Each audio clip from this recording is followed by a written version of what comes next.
Okay, so I'd like to show you how to make some camouflage paste today. The paste that I'm using is just sugar paste, this is, or you can use modelling paste or flour paste.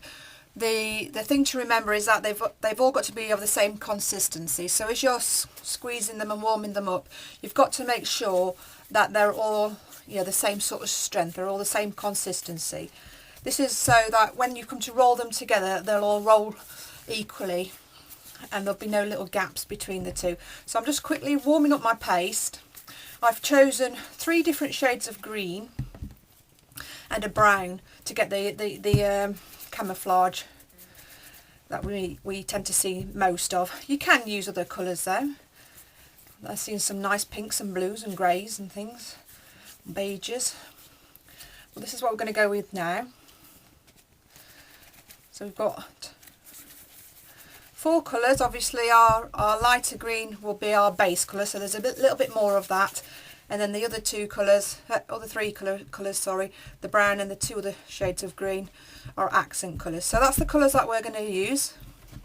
The equipment that we need, we're going to need some icing sugar, some Trex or some white fat, a rolling pin. I also like to use my spacers. Just make sure that you evenly roll your paste out. And the 2 other things that we definitely need is a little cheese grater, or a big cheese grater this one is, and some cling film, some really thin plastic. Okay, so we're going to start with the base colour. I'm going to put a little bit of icing sugar down to roll out on. Got the base colour green. I'm going to use my spacers just to make sure I don't roll it too thinly. If you prefer to roll out on fat, then that's fine. You don't have to use the icing sugar, it's just something that I do. Okay, and I've rolled out the base colour, the base green now. Now getting the Trex, I'm just going to rub it all over that base green. And then get one of the other accent colours, we'll go for the dark green, and just pull off little pieces.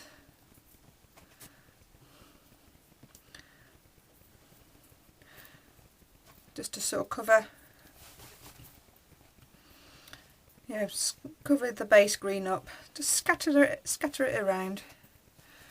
Okay, same with the other green, the other accent green. Just scatter it around. You can't hang about doing this. You can't take too long, because if you do, then your paste what you're just pulling apart starts to dry out. It needs to be quite freshly pulled and freshly kneaded. There we go. And then get the brown.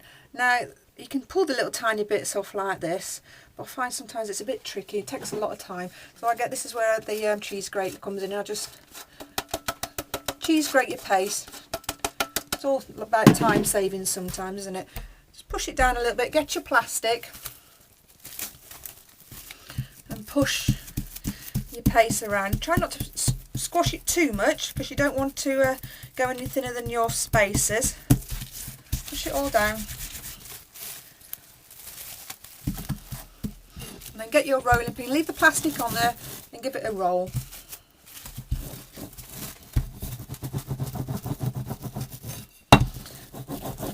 Get it all down. Remove your plastic. You should have a camouflaged paste there. Now you can, make sure there's not too sticky with Trex. It's not, there's hardly any Trex there, you can't feel any of it. Just finish it off, because sometimes that cling film will leave little creases in it, which is fine if you want them in there, but if you don't, then just give it a little roll and you've got your camouflage.